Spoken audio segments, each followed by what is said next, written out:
Pada tanggal 18 sampai 28 Juli, terjadi salah satu acara otomotif terbesar di Indonesia, yaitu Gaikindo Indonesia International Auto Show atau GIAS. Dan di salah satu hari tersebut, gue datang ke sana untuk mencari dan menemukan mobil yang keren. Pada video kali ini, gue bakal nunjukin beberapa mobil yang gue temuin selama di GIAS 2024. Tentunya gue nggak bakal tunjukin semua mobil yang ada di GIAS, karena videonya pasti terlalu lama. Cuma beberapa aja yang keren, menarik, atau belum pernah gue lihat. Gue mulai dari beberapa merek yang baru pertama kali gue denger yang memenuhi GIAS 2024, dan mereka berasal dari Cina. Pertama adalah Jetour.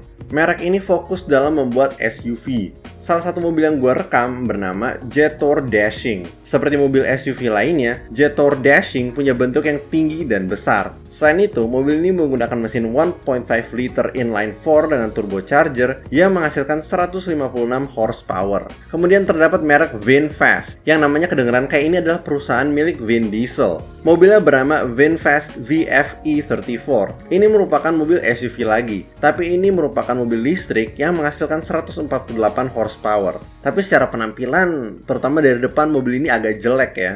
Nggak jauh dari situ, terdapat GWM dengan mobil Tank 300. Mobil ini punya bentuk SUV yang tradisional, yang menurut gue lumayan keren. Selain itu, mobil ini menggunakan mesin 2.0 liter inline 4 dengan sistem hybrid yang menghasilkan 342 horsepower. Lumayan banyak untuk sebuah SUV. Kemudian terdapat BYD dengan dua mobil yang gue rekam punya nama yang berasal dari hewan laut. Dimulai dari BYD Dolphin, sebuah SUV listrik lagi yang ditawarkan dalam dua versi, yaitu versi standar dengan 94 horsepower dan versi premium dengan 201 horsepower. Terakhir ada BYD Seal, yang menurut gue adalah salah satu mobil listrik paling keren dari Cina, dengan bentuknya yang mulus dan sporty. Seal ditawarkan dengan 3 variasi, yaitu Dynamic dengan 204 horsepower, Premium dengan 313 horsepower, dan yang paling kencang bernama Performance All-Wheel Drive, yang bisa menghasilkan 530 horsepower. Selanjutnya ada Neta, dengan mobil yang gue rekam ini bernama Neta S, sebuah sedan listrik yang punya tenaga 227 horsepower dan punya jarak tempuh 1160 km. Tapi ada juga sumber lain yang bilang kalau jarak tempuh lebih dari 1000 km ini hanya sebuah klaim dari Neta. Bisa jadi benar, bisa jadi salah. Kemudian mobil kedua adalah mobil Neta GT, sebuah mobil sport listrik yang menghasilkan 462 horsepower dengan maksimal jarak tempuh 660 km. Ini menurut gue mobil sport listrik yang juga keren, dengan bentuknya yang bagus ditambah dengan performanya yang mendukung. Terakhir adalah Ion, yang bernama Ion Hypertech SSR. Ini merupakan hypercar listrik yang ekstrim banget, dengan jumlah tenaga yang bisa dihasilkan mencapai 1224 horsepower. Gila banget! Bukan cuma bentuknya aja yang sangar, tapi juga jumlah tenaganya yang di luar nalar. Setelah tadi ngomongin tentang mobil Cina, sekarang waktunya gue ngebahas beberapa mobil Jepang yang gue temuin di GIAS. Pertama-tama adalah Subaru, dengan adanya mobil Subaru BRZ versi Drift yang dibuat oleh Garasi Drift. Mobil ini digunakan oleh Ziko Harnadi untuk bersaing di D1GP Southeast Asia pada tanggal 6-7 Juli 2024. Keren banget ya, berbagai modifikasi yang dilakukan menjaga supaya BRZ tetap kelihatan bagus sambil juga meningkatkan performa.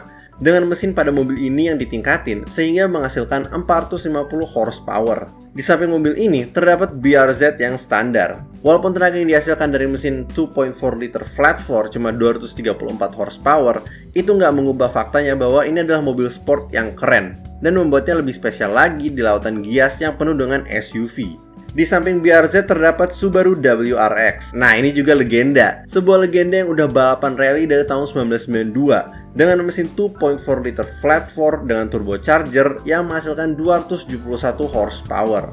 Setelah Subaru terdapat Toyota. Sayangnya di sini nggak ada Toyota 86, yang menurut gue aneh banget. Padahal ada Subaru BRZ yang sama persis dengan Toyota 86. Oke, balik lagi ke Toyota. Salah satu mobil paling menarik yang ditunjukkan adalah Toyota Mirai. Yang lu bisa lihat di sini juga menunjukkan bahwa ini merupakan fuel cell electric vehicle, di mana sistemnya menggunakan hidrogen dalam bentuk fuel cell untuk menggerakkan mobil ini. Beda dengan mobil listrik pada umumnya yang menggunakan baterai. Jumlah tenaga yang dihasilkan juga lumayan, dengan total total 182 horsepower. Selain itu terdapat Toyota Prius yang baru, yang menurut gue punya bentuk dan desain yang keren banget. Evolusinya udah lumayan jauh dari Prius generasi pertama yang bentuknya agak jelek menjadi Prius sekarang yang keren. Sama seperti Prius sebelumnya, ini merupakan mobil hybrid yang menggunakan mesin 1.8 liter inline 4 yang menghasilkan 71 horsepower. Kalau lanjut, kita sampai ke tempatnya Honda. Di sini terdapat Honda Accord yang baru. Ini merupakan mobil hybrid yang menggunakan mesin 2.0 liter inline 4 yang menghasilkan 204 horsepower. Gue juga dapat kesempatan untuk masuk ke interiornya. Dan yang langsung muncul di pikiran gue adalah, mana rem tangannya? Gue nyari-nyari, ternyata rem tangan yang kita semua kenal udah diganti dengan sebuah tombol. Kemudian terdapat Honda yang menjadi incaran orang tua gue, yaitu Honda CR-V. Dengan versi yang gue rekam ini menggunakan mesin 2.0 liter inline 4 dengan sistem hybrid yang menghasilkan 204 horsepower. Kemudian terdapat juga Honda Civic Type R yang dipakai untuk balapan di Indonesia Touring Car Race yang dikemudikan oleh Alvin Bahar. Jelas mobil ini udah dimodifikasi secara menyeluruh dengan mesin 2.0 liter inline 4 dengan turbocharger yang menghasilkan 317 horsepower. Kemudian kalau kita lanjut, kita sampai di Nissan. Dan salah satu mobil yang beda dari yang lain adalah Nissan Sakura. Mobil ini punya bentuk yang kecil dan menggunakan motor listrik, sama seperti Wuling REV. Tapi perbedaan yang paling menonjol adalah Nissan Sakura punya 4 pintu dibanding Wuling REV yang cuma punya 2 pintu. Karena ukurannya kecil, otomatis tenaganya juga nggak seberapa. Dengan total tenaga sebanyak 63 horsepower dan jarak tempuh 180 km. Tapi yang paling keren dari semua itu adalah ketika gue menemukan Nissan Skyline R34 GTR. Kalian pasti udah tahu tentang mobil ini, 2.6 liter inline 6 dengan twin turbo yang menghasilkan 276 horsepower. Itu kalau yang standar. Kalau versi yang digias gue nggak tahu ya, mungkin tenaganya lebih banyak. Terakhir adalah Mazda, dengan salah satu mobil sport yang paling terkenal mereka, yaitu Mazda MX-5. Mobil ini udah mengalami beberapa evolusi sejak pertama kali dibuat di tahun 1990-an. Tapi ini tetap mobil sport yang keren. Dengan versi yang paling baru ini menghasilkan 181 horsepower. Setelah mobil dari Jepang, sekarang kita ke mobil dari Korea Selatan. Dimana yang menarik pada Gias adalah Hyundai. Gue mulai dulu dari Hyundai Ioniq 5N. Kelihatannya mirip dengan Ioniq 5 yang biasa, tapi yang versi ini lebih fokus pada performa. Dengan kemampuan dari motor listrik ini untuk menghasilkan 641 horsepower. Bayangin, tenaga sebaik itu dari sebuah SUV listrik. Dan mobil ini punya jarak tempuh 355 km.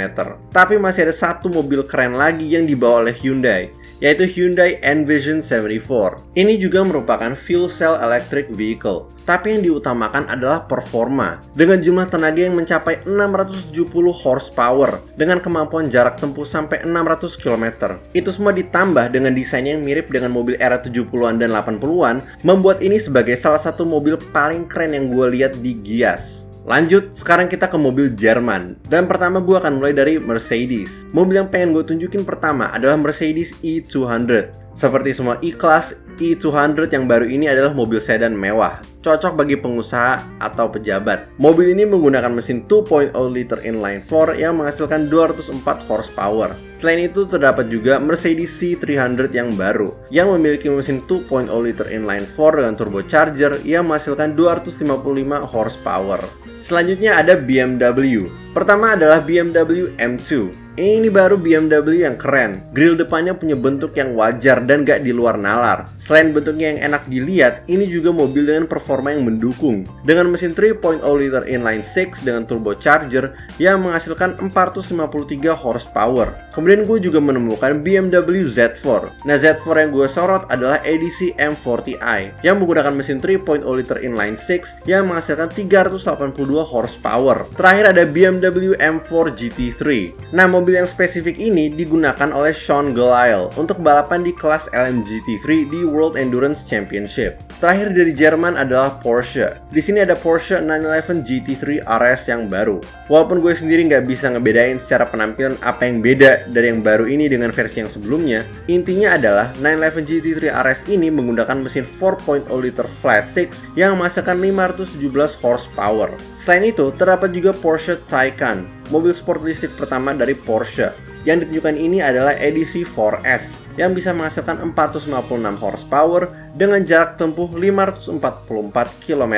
Kemudian kalau kita lanjut ke Swedia, terdapat Volvo. Nah, ada satu Volvo yang pengen gue tunjukin di sini, yaitu Volvo XC90. Kenapa gue menunjukkan mobil ini secara spesifik? Karena mesin V8 dari generasi pertama XC90 pernah digunakan pada mobil Noble M600. Bayangin tuh, mesin dari mobil ini digunakan sebagai jantung dari sebuah supercar. Tapi untuk XC90 yang baru, ini merupakan SUV hybrid dengan pilihan mesin 2.0 liter inline-4 dengan turbocharger yang bisa menghasilkan 455 horsepower. Setelah itu, gue menemukan dua mobil yang berasal dari Italia.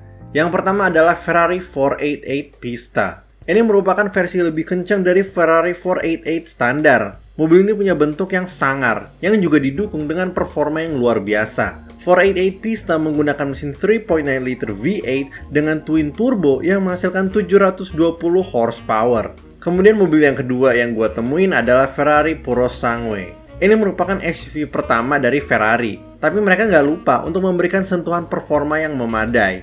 Mobil ini menggunakan mesin 6.5 liter V12 yang menghasilkan 715 horsepower. Ini memang zamannya SUV bertenaga gede ya.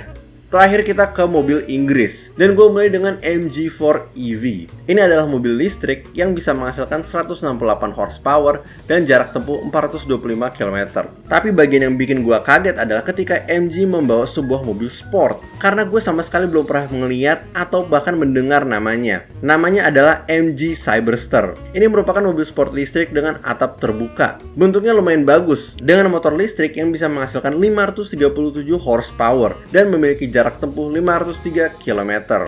Oke guys, sampai situ dulu untuk video kali ini.